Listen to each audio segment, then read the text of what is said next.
I made this post on Facebook, and it was about the 4 laws of a shaman.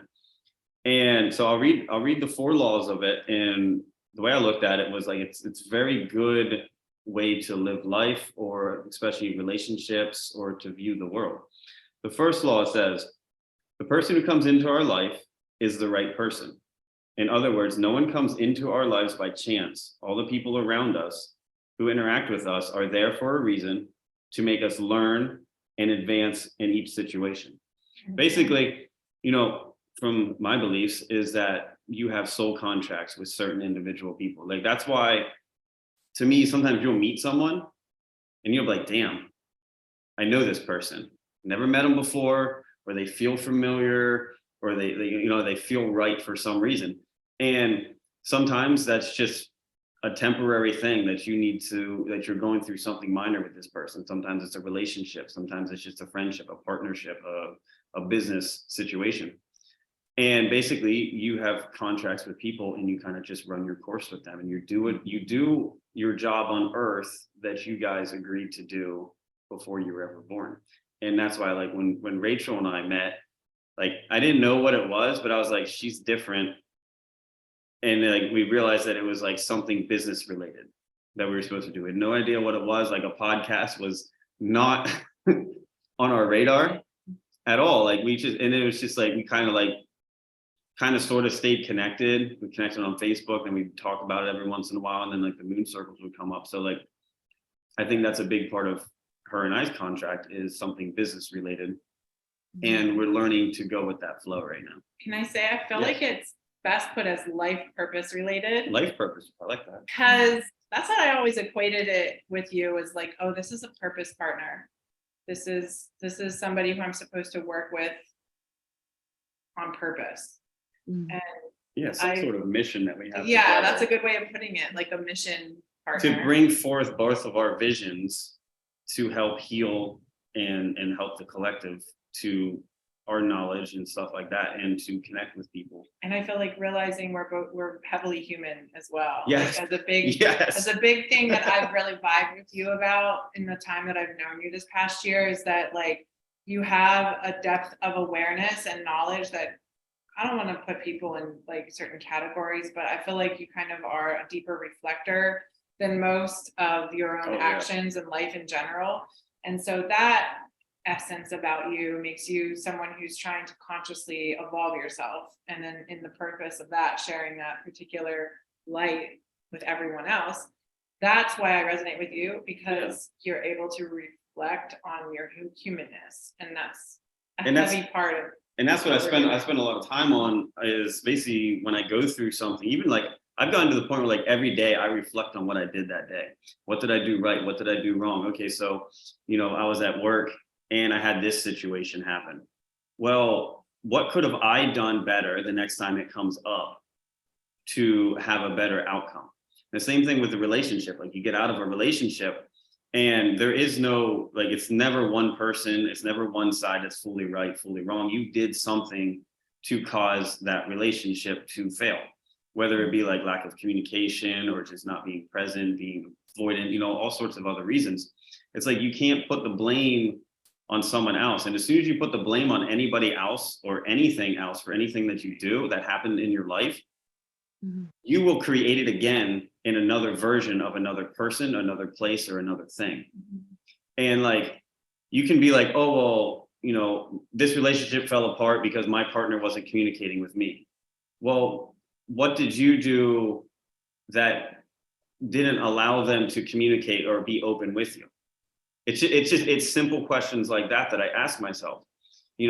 Was I a good communicator? Did I make them feel comfortable in the situation? Was I dismissive? Anything like that. Like, those are things that I always look at for myself. And what happens is, every time like you do that, and you're like, okay, so the person I was with was giving subtle clues, but I wasn't paying attention to it. Okay, so now I look for these subtle clues. Or, I was dismissive, or I was avoidant, or I just wasn't paying attention. Well, that's going to close someone off, because what do you do when you try to open yourself up to a partner or to a friend? You know what I mean? Like, what do you do when you're trying to bring forth a problem to your partner and they don't pay attention, what do? You shut down. You stop communicating, you stop doing that stuff. So you really have to look at yourself if you're doing that for a partner. If you want your partner to be open and communicate and to be able to listen to you and to receive your message, then you have to be able to do it as well.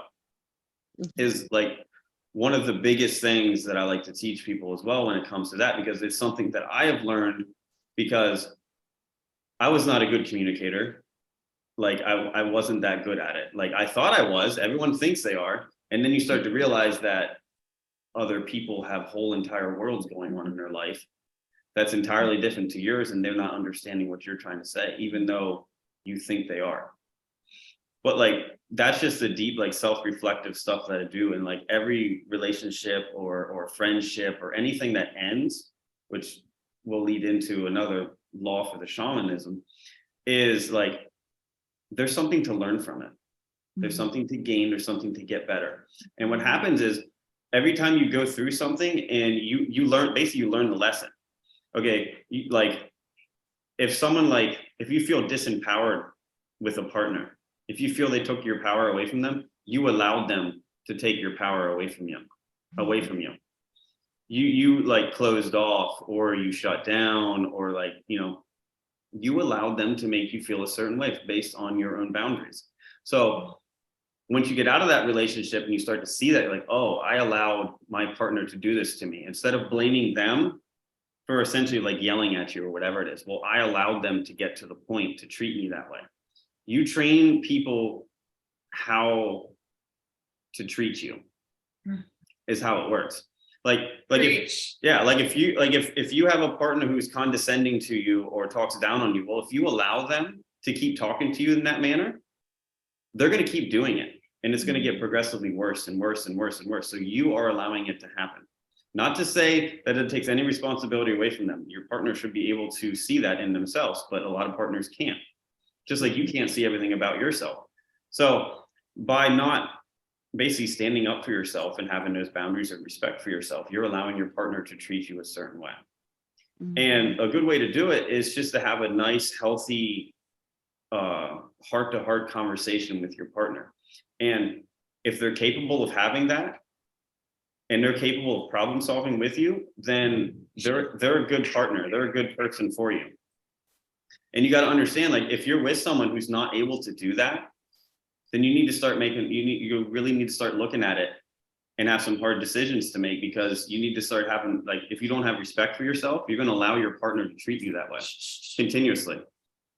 Sorry, my dogs are here to ground our energy a bit, and they are your familiars. something outside they don't like. So that's what this disruption is about. Dacko, come here.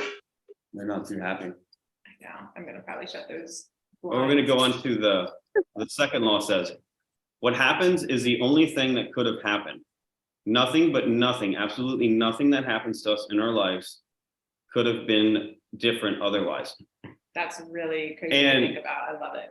And it's really good because a lot of us, I mean, how many times this goes back to relationships or things that we have done in the past that we feel like, man, I really screwed up. I should have done it this way. I could have done it this way. Literally, the end, like the way that I view the world and the way I feel the world is, you have, like I said, you have these soul contracts with people, and there's a beginning and an end to it. And you're going to get there.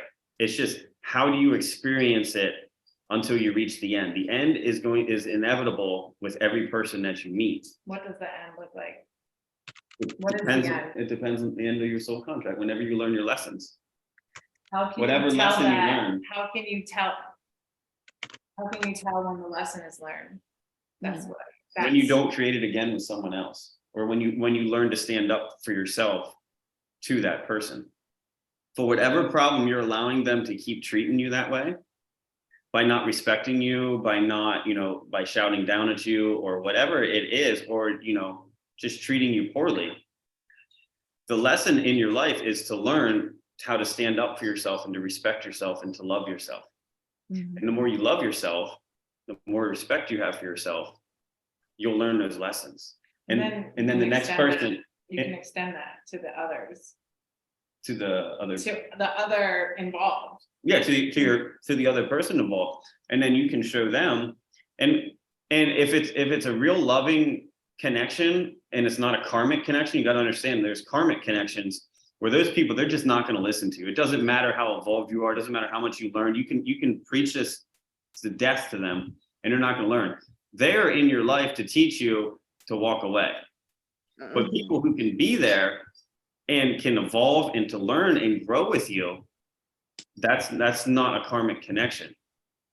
Can we add something then? Yes, go ahead. I think at this junction, I feel compelled to add, I've done multiple hundreds, maybe thousands of readings over the last 10 years on, obviously a lot of people want to know about their relationships. Oh my God, it's huge. So a lot of relationship issues I've read about have been with karmic partners for people. And every single time I've ever looked at these dynamics between people from an evolved, eagle is one of my, like hawk and eagle are one of my spirit guides that helps me to see things like as a psychic, looking at things from like a higher perspective. Okay. Yeah. And so I get like a bird's eye view of it. When I see it, it's all played out on an overall spectrum for the highest good of both parties involved. Like, so the challenge is the karma, the loop that both parties involved when it's a karmic situation like that, those types of crazy tension dynamics that they're bringing to interacting with each other is their personal karma that they're working out between each other.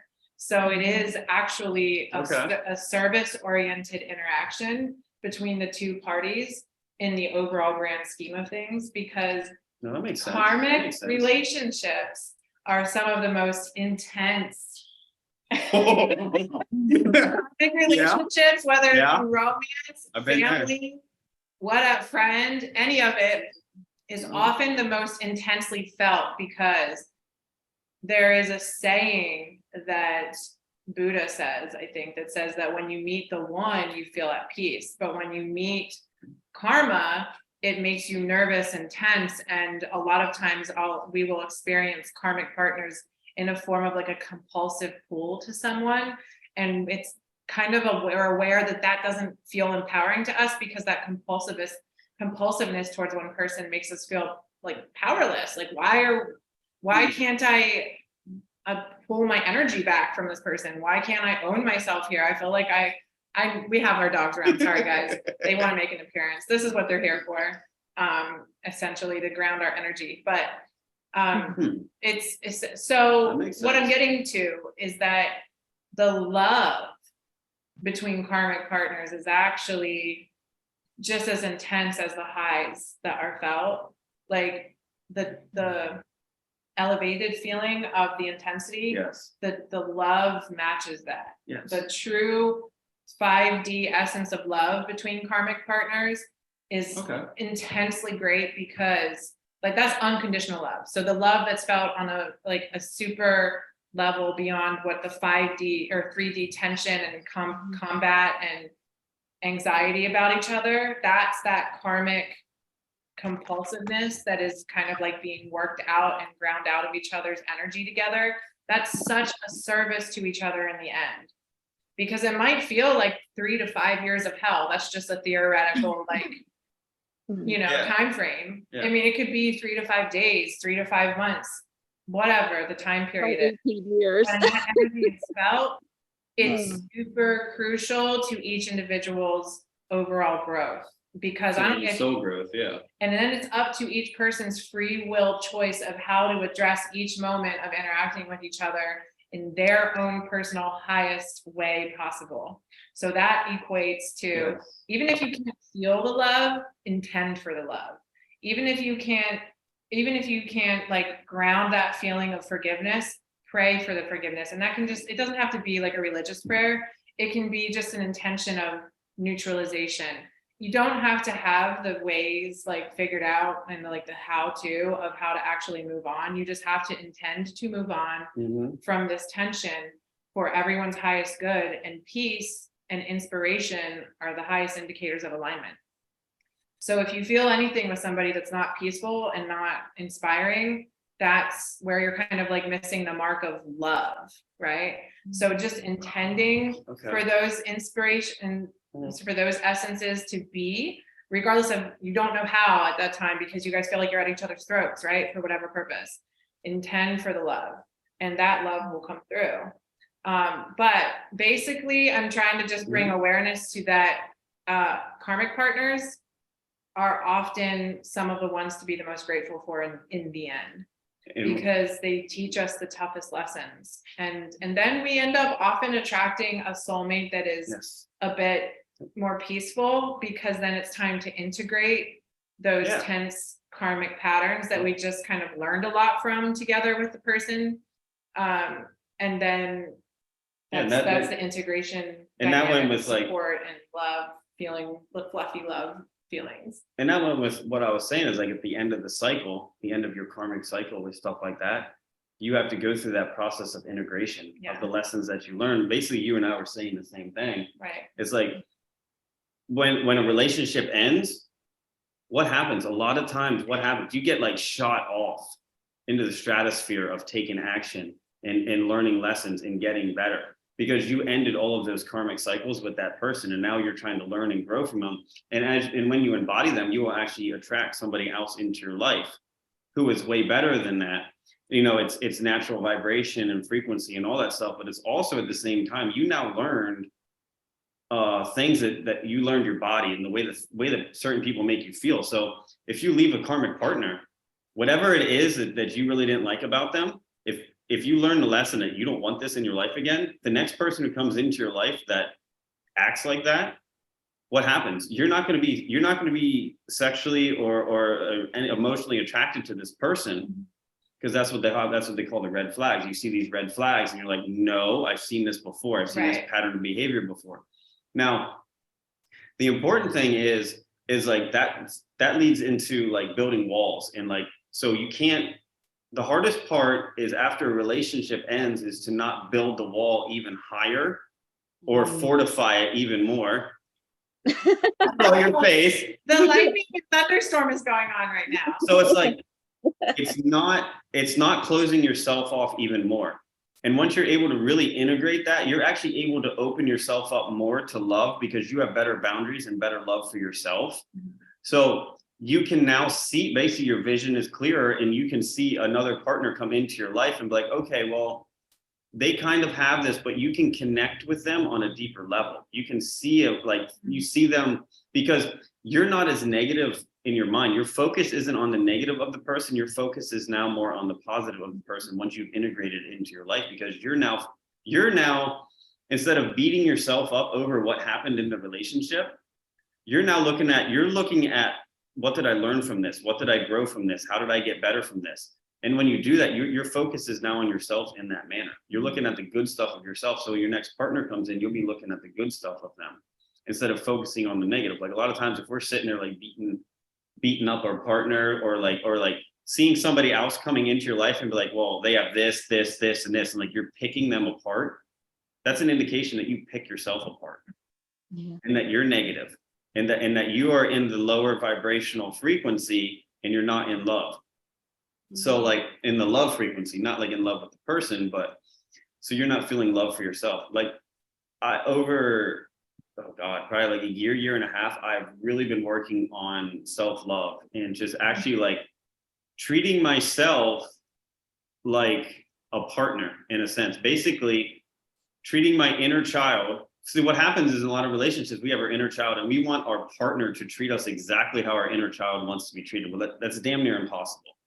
Like your partner is not going to treat you perfectly every time. But if you view yourself as the partner or the parent or anything like that to yourself, you will learn how to treat yourself. Like I'll take myself out on dates.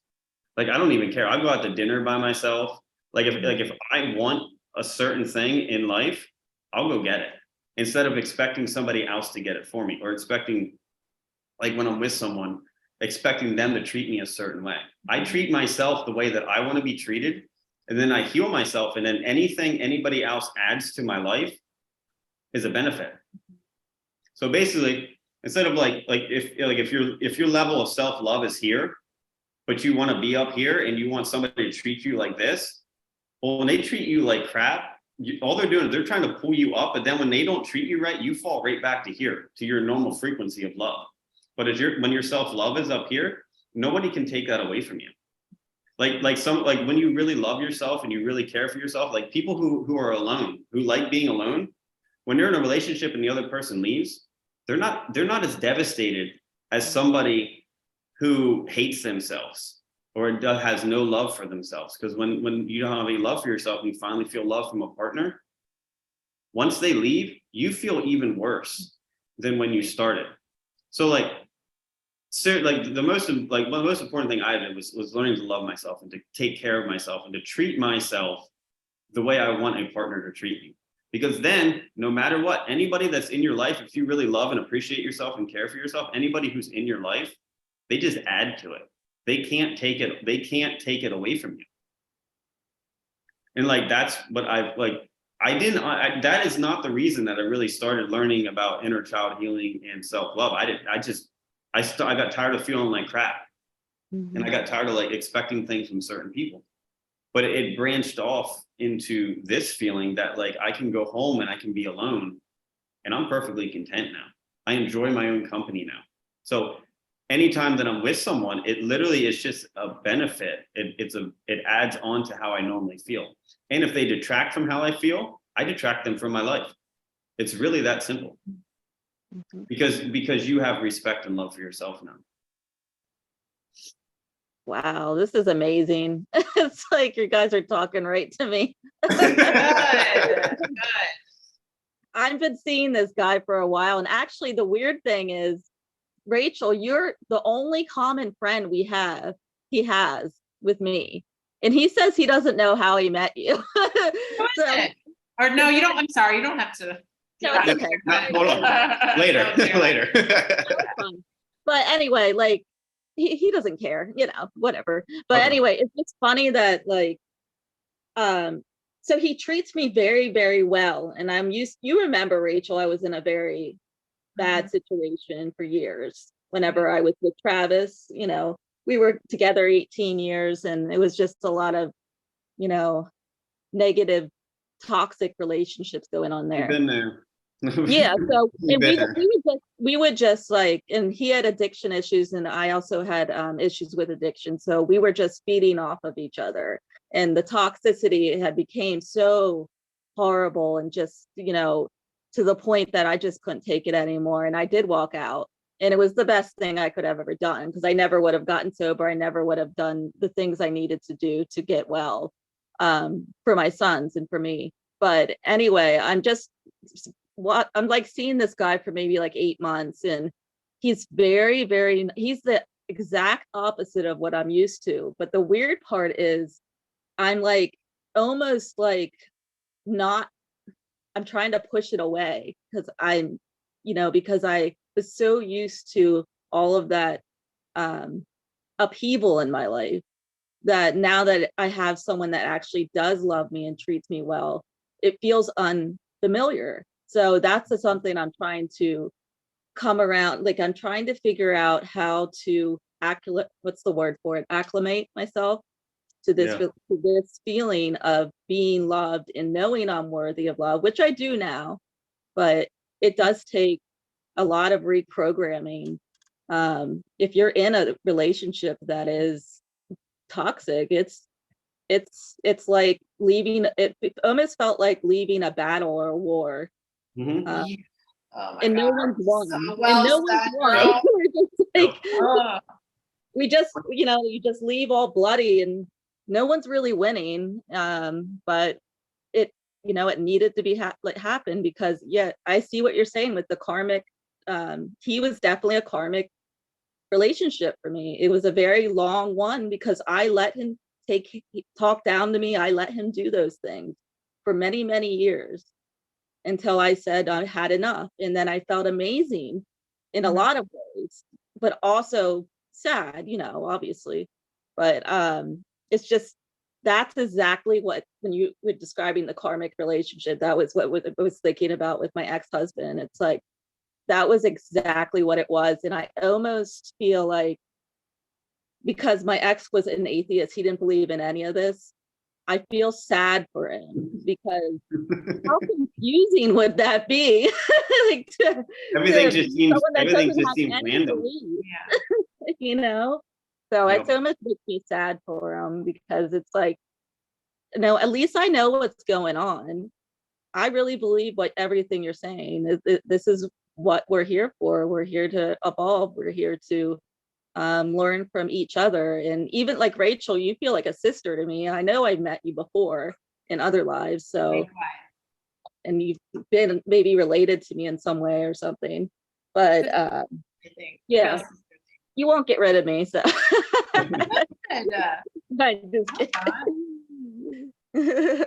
Well, I'm proud of you for getting out of that relationship, and like one of your hardest relationships is being in a healthy relationship after being in something. Oh, Being in yeah. something So because sad. what will happen is you will see basically you see a mirror of your past, and you will project it onto your partner. And even though they're healthy and they're good for you, and they actually legit care and love you, you do not, because you can't see it that way. You've never felt it before, so you think they're manipulating you. You think they're love bombing you. You think all sorts of things because of the way that you've been treated before, because your brain is just sitting there trying to protect yourself, and you don't know how to be open and receive it. And no matter how much they tell you or they show you, it takes a long time to reprogram your brain to be able to accept that. So be proud of yourself for number one, getting out of it, and number two, like you said, being able to receive it now and know that you are worthy of love, and know that this man loves you and Right. is healthy for you. So be proud of yourself for that. It's really good. Not many people can do that. Was that okay to just jump in? I'm sorry. I kind of took over. Totally. Yeah, it's appropriate. Okay. time. Do you wanna But read yeah, this? thank you very much. I appreciate that. So basically the main point of that is to, like, you can't sit there and dwell on the past as shoulda, coulda, woulda. Everything that happens to you gets you to where you are right now in the life. And like you said, you have the soul contracts and they come to an end. The only difference is how do you want to experience the soul contract? In that comes down to your free will. You have this soul contract that you're going to meet this person, you're going to be in love with this person, you're going to be with this person for this long. But your free will is how you're going to experience that relationship with this person.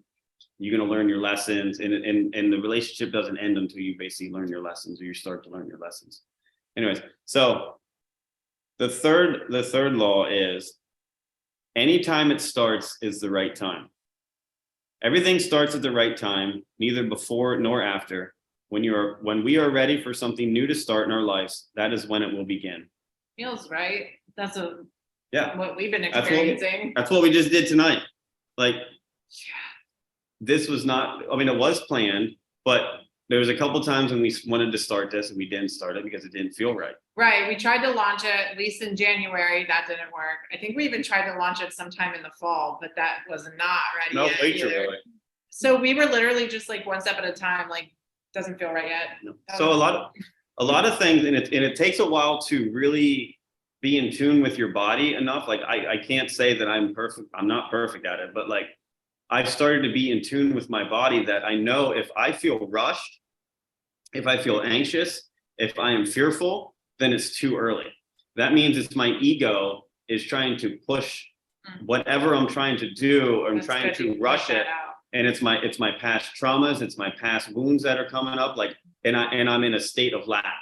So it means I feel this way, so I need to start this podcast right now.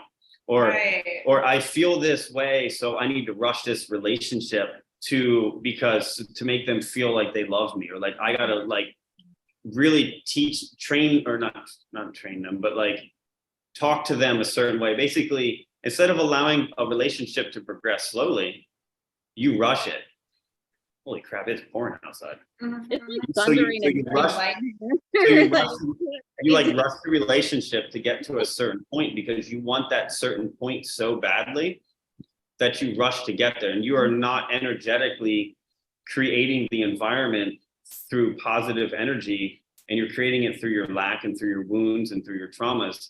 And that's how you get trauma bonded with people, and you get codependent on them and all sorts of stuff like that. So basically, it's like one of those things where you get so used, you the thing that I learned, ask yourself questions. How do I feel about this? And what you have to do is you have to shut your mind off, because your mind is just full of your traumas, your fears, and your doubts. But your body will literally respond. If something feels calm, natural, inspiring, then it's good for you. If you feel anxious, if you feel worried, if you feel fearful, then maybe you should take a deeper look into it, or you shouldn't go down that path. That's not to say, like, sometimes you have to overcome your fears. Like tonight, I'm gonna be honest, ask Rachel, I was a little fearful about tonight. It's being in front of cameras and stuff like that. You needed to know how it was gonna go. I needed control, but then one of my main soul lessons is to give up control and go with the flow. That's been your whole theme with me the whole entire time since we went to That's what you're Yeti and got dinner the first time 6 months ago, or whenever that was. It was like you were hesitant to put yourself out, and so was I, but like we both knew like we had to, like there was a huge push for us to do so. So we're like, we'll do it. Let's just see what we can do together. And there was a lot of resistance, you said, but you had basically had to like push yourself to get to the actual dinner with me and just show up to talk and just be in a state where you were forcing yourself to just say yes. You said, I just knew that I have to say yes to whatever you present to me. I did. Even though it was uncomfortable for you. Because there's a couple other times that you had talked about me coming doing like seminars or something like that. Astrology classes. Yeah, astrology classes. He knows astrology really well. And like, for some reason, the last time she asked me, I was on my way up here and I was like, Nick, whatever she presents to yourself, you need to do it. It was just a voice in my head. It's like, whatever it is, you need to do it and just overcome those fears. Because they were minor fears. They weren't like, trying to steal a steak from a lion. That's stupid. You don't go overcome that fear. But like little fears of just being out in public and presenting yourself. Like those are just little things that I know that I needed to overcome. And I've learned that when I have a fear right now, I need to work on overcoming it. Whether I'm successful or not, I need to take the conscious action to overcome my fears, because all your fears and your doubts, they just hold you back in life. And I'm tired of being held back. So like that's a major thing that I've been learning. All right, so the fourth law, when something ends, it ends, just like that. If something ended in our lives, it is for our evolution. Therefore, it's better to leave it, move on, and advance, already enriched by that experience. Basically, kind of what we talked about before, you've learned the life lessons. You've learned basically soul missions and human things to prepare yourself for the next stage of your life. So this is kind of like a weird analogy that I use, but I grew up on video games and I like video games, and I kind of equate, I'm not saying reality is a video game, but there's a lot of analogies and parallels you can draw from a video game. Basically, I envision myself as a human on the character select screen of a video game. There's different, so when you go through a video game, you start building up character traits. You start getting gems, you start getting money, you start going on side quests. You have your main quest to get to the main boss, whatever it is, but there's also side quests or side missions. And if you choose to go on those side missions, you learn new life lessons. You basically build up your character to be able to handle the higher levels of the video game, which is kind of like when you watch a child, so my youngest is 7 years old. He can't do multiplication. To me, it's simple. So he has to go through those life lessons and those things to learn up those character traits and stuff like that. That's a very simple equation. But like, if you look at your first relationship to compare it to your last relationship, it was much more complex, much more involved. You've learned a lot of different character traits to prepare yourself for the next relationship that you're in. Yeah. Ultimately, it's a relationship with yourself. Yes, exactly. Thank you. Perfect. Go ahead. Was that the end of it? Is it stormy where you guys are? It's thunder and lightning. Storm. Like the first time this year, thunder. we have our first thunder and lightning storm when the night and the moment we're doing this. Okay, that's crazy. Yeah. Because we're here in the last couple of minutes, I'm going, and we're really trying to be honoring of time, because one of the ways in which I learned lessons the first time around, I was doing a lot of presenting publicly, is like I would end a session, and then there would be like an hour-long time of conversing, and that would just drain the fuck out of me after every Yes. public presentation. It just would keep going and going for like an hour. And it's not saying I didn't want to be with those people, but I just learned I had to have my own boundaries in order to not let this work drain me. So with that in mind, I don't know if I was talking for you at all in any way like that, but Yeah. we try to honor, and also it was also honoring other people's commitments also to the time that they had allotted to be there too. And then it started to run into like other people's like babies going to sleep time and like needing to get the kids bathed and whatever. So it was like all that stuff happens at this time of night.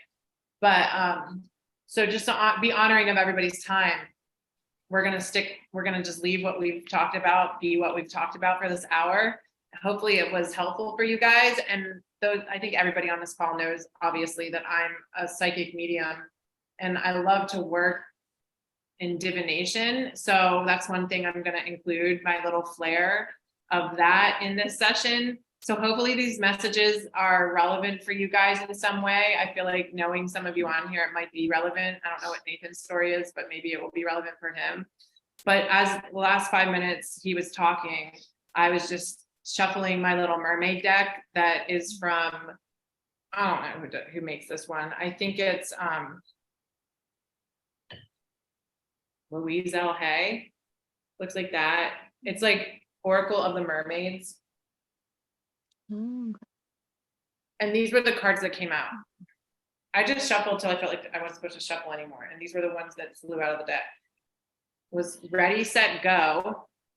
Now is the perfect moment to dive in and embrace your heart's desire. That's fitting. That's fitting for us. And then the one after that was self-employment. Not sure if anybody needed to hear that one. Ready, set, go. Yeah. Self-employment. That's where I'm at. You're a born entrepreneur and your business is surrounded by magical opportunities. Damn it. And then the next one that came out was playtime. Make sure that whatever you're doing with this perfect timing, like self-employment stuff or whatever it is that you're changing jobs around, make sure that it's surrounded in the energy of playfulness or peace and inspiration. It's those energies that you want to align with this card being present. The dolphins know the importance of playing, as joy creates miracles and manifestation. It shouldn't feel draining, whatever it is, whether it be a relationship, an occupation, a thing you're doing. Let that be one of your guidance factors. If it feels draining to you, it's not for you. That's absolutely huge. Can I add Go something real towards quick? playtime, yes. So real quick, when it comes to astrology, so you have your north node and your south node. Basically, they're the nodes on the moon when you're born, but basically your north node is your destiny, what you're supposed to be doing in this life, and your south node is what you did over past lives that you basically conquered, and they were lessons that you learned very well, and you didn't want to learn them this life. So south node is past karmic lessons and stuff like that. So when you start to do something and you feel like crap, or you're around a person or a partner that you feel like crap, that's south node stuff. That's your old life. That's the stuff you're supposed to let go of. Anything that lights you up and excites you and gives you like an immense amount of energy is north node. So what she said, like just that simple thing is follow your body. Whatever lights you up, whatever inspires you, do more of it. And whatever makes you feel like shit, release it, let it go. That is literally your life purpose. Exactly. How you emanate your light. Yes. Next one is simplify your life. Simplify your life. Get rid of anything that's got to go to make your life easier. Mm-hmm. Eliminate clutter from your home. Now's a really good time to do that with spring cleaning. And eliminate clutter from your home and work life to balance the flow of activities. One way to help you move forward, even if you don't know how, at least get rid of the old shit that you do know you have. Address the old stuff, even if you don't know how to bring the new stuff in. Then the next one was empowerment. We're almost done after this. Empowerment. And it says, you're more powerful than you realize. It's safe for you to be powerful.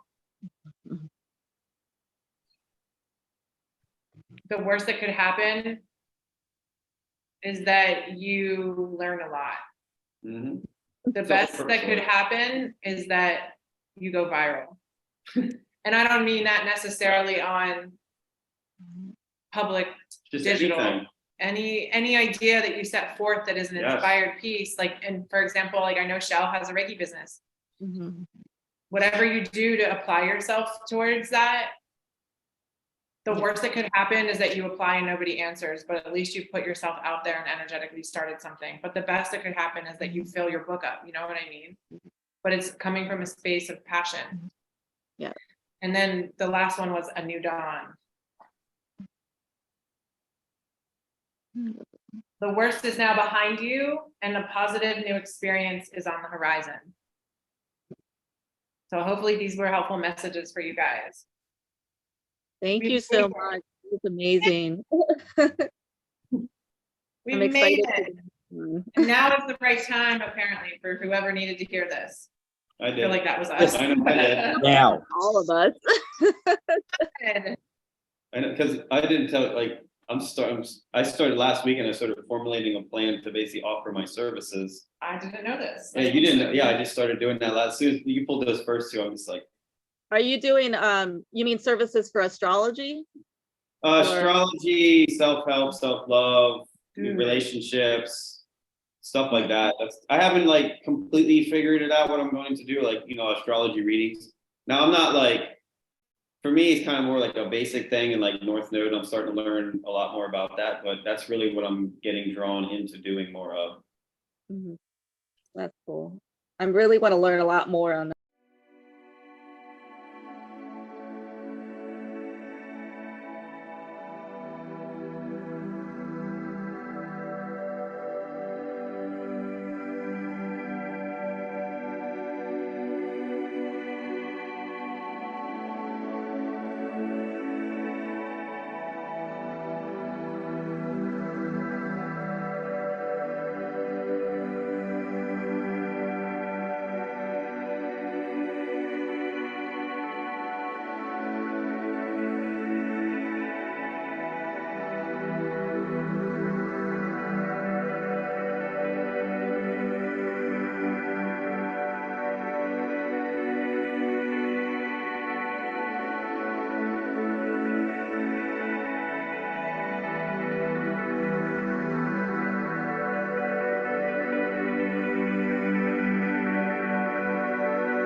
It had been well understood by the scientists and philosophers